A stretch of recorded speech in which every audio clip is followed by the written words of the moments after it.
Welcome back to this week's Mounting Yard preview. My name is Bella Anderson. I'm Betfair's Mounting Yard analyst. And this week, not only is it the final Metro race day of the 2022-2023 racing season, but we're back at the Valley and I'm so genuinely excited. The Valley has to be one of my favourite racetracks in Victoria. It's a brilliant mounting yard. You can see the horses up close. The racing is going to be phenomenal and no better way to end the season than be back at the Valley. Race 3 is over the mile for the 3-year-olds and Elsie May, third up this prep and naturally holds weight around her midsection. I was a little bit deterred last start when she won on that occasion, but don't worry, that is just this horse. No drama. Interesting galloper here for mine. We actually laid him first up. He got really warm and it was something atypical for him. It's not something I'd seen him do before and I thought he performed a little bit below par on that occasion. He's since had 8 weeks between runs. He's rising up in distance and I heard Lindsay Smith on the radio saying that he's done extra work with this horse and that he's really confident with the fitness base he's got into this galloper. So he thinks the rise in distance is going to be suited, but definitely looking to see no drama, not getting warm and conserving all of his energy for the rise in distance. Tokenist, he's another horse that always holds weight deep into his preparation. It's really ideal because it shows that they're not lighting off and they're handling the extra workload deep into their prep. And He'll Rip is a horse that I've absolutely loved in the mounting yard. He's a beast to look at. He's enormous, but he's really beautifully proportioned. He's got so much strength and muscle on him. And athletically, he is, I think, going to suit the rise in distance just because he's got that size and he's a lovely mover, but definitely looking forward to seeing He'll Rip on the weekend. Race 4 is for the 3-year-olds over the 2,040 metres and Torrenzino, I think, is going to be a highlight in this mounting yard for mine. Really loved how this galloper has progressed throughout his preparation and also So Sleek and the Devil in Her, they're two horses who've also been looking really good their last few starts. Got to be savvy. A horse that carries weight throughout his preparation, so he's always going to be on the bigger, burlier side. Magnus Spin, we actually laid him last start for Betfair. He was quite warm in the mounting yard and quite above himself. He was a little bit off in his coat and lacking as much strength as I'd like to see. But despite this, he ran third on that occasion. So going to say that must just be him. So don't be deterred if you see Magnus Spin getting warm in the yard on Saturday. Superstock is another one. It's warm, is normal for him. And Slain is a horse that I think is definitely the question mark for mine at this early stage. Second and third up, he needed 2 strappers. He was really toey. He got quite worked up. He sweated on those occasions and was lacking a little bit of strength and that really lovely shine that horses get to their winter coats. So looking for improvement from Slain. So he's definitely the question mark for me. Race 5 is a benchmark 100 over the similar distance of 2,040 metres and Flash Flood is a horse that's taken me a long time to wrap my head around. He is the complete opposite of what you'd expect a stayer to look like. He's really compact in size, meaning he's short through the back, and what that results in is an enormous belly. He's just got this big barrel of him. He always looks like he's fat. He almost looks like he could be pregnant. He just has this enormous midsection on him, and it took a while for me to wrap my head around him, but this is definitely just him. I think I've seen him upwards of 10 times now, and he looks the same every single time. He can also get a little bit warm. So whilst he's not your typical staying type, this is very much just Flash Flood. Race 6, a benchmark 78 over the 2,500 metres and Strawberry Rock's Parade is going to be absolutely detrimental on Saturday. He's a naturally gross horse. He's always quite big and carries a fair bit of weight on him, and having the 5 weeks between runs is a major question mark for mine. So his fitness on Saturday is going to be very critical, determining how Strawberry Rock is going to perform.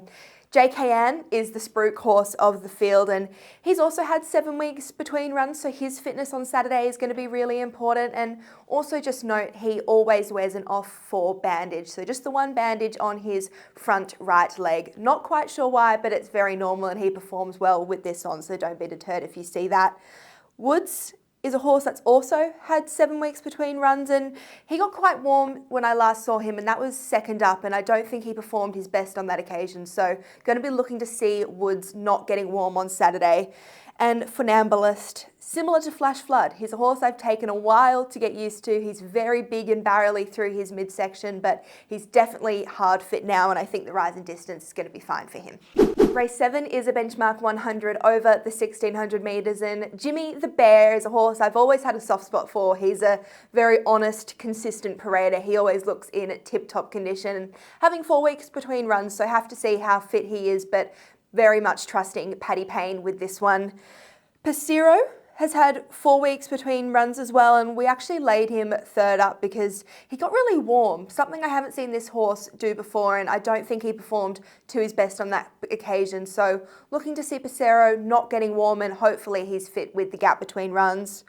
Urban Oasis is definitely the most intriguing runner probably of the program. He's making his first start in Australia for the Nick Ryan stable. He's an Irish import, and typically, Irish imports, you think he's going to be better over further than the mile, but Nick Ryan has a really big opinion of this horse, and I'm really looking forward to seeing how he parades on Saturday first up. I think the most important thing when we're assessing an import for the first time in Australia is that they're acclimatised. So we can expect fitness improvement, that's fine, but I think when you're looking to see if horses are acclimatised, their coat is a really good telling factor. Look to see a really healthy colour to their coat, a really rich shine. Even if it's wintry, even if it's clipped, that's fine. It's that colour and the healthy kind of texture, which is what we'll be looking for, and also his demeanour.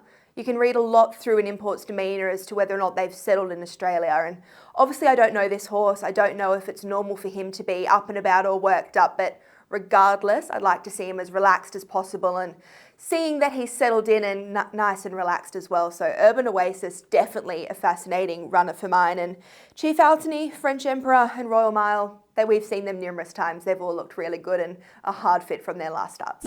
Race 8 over the mile is for the fillies and mares, a benchmark 78, and Shandon Burge. She's a horse I've seen all of her starts this prep, and I've seen her look better. She's been holding on to a bit of weight, she's been a bit off in her coat, and she's also been getting really warm and sweating up pre-race, things that I don't think are normal for her. So I'm definitely going to be looking for an improved parade from Shandon Burge, and particularly to see her not sweating up pre-race. Electric Bell, she's taken a while to get fit. She's third up here, so I'm hoping to see her having taken benefit from her first 2 runs this prep, but she's also needed those runs this prep, so her fitness on Saturday is going to be really important for Electric Bell. Arctica, she's been a bit on the lighter side this campaign. I was hoping to see her come back a little bit stronger, and she hasn't quite done that yet, but I'm hoping with the 3 runs under her belt that she's put on a little bit of muscle and a little bit of strength. So looking to see Arctica a bit stronger in the yard. Divine Diosa, she got really warm first up, something I haven't seen from this filly before. So second up, hopefully she's gotten the freshness out of her legs. So look to see her not getting warm. That's Divine Diosa. And Liovre, not sure if I've said that correctly, probably totally butchered that, but horse number 12, she is another one who got really warm last start, and she was also on the lighter side. So looking to see her not getting warm and with a little bit more strength as well, because I think she performed well below par for her. On the other hand, Defiant Diva, Delicious Tycoon, Lazuka, Passione and Lady Court, they've all looked spot on their last start, and they're the ones who I'm sure will get a tick from the yard once again. Well, that's a wrap on this week's Mounting Yard preview. Hopefully you learnt a few things on some key runners going around on Saturday and what to look for in the yard.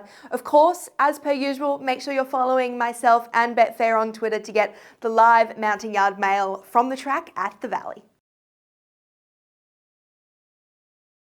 What's gambling really costing you? For free and confidential support, call the number on the screen or visit the website.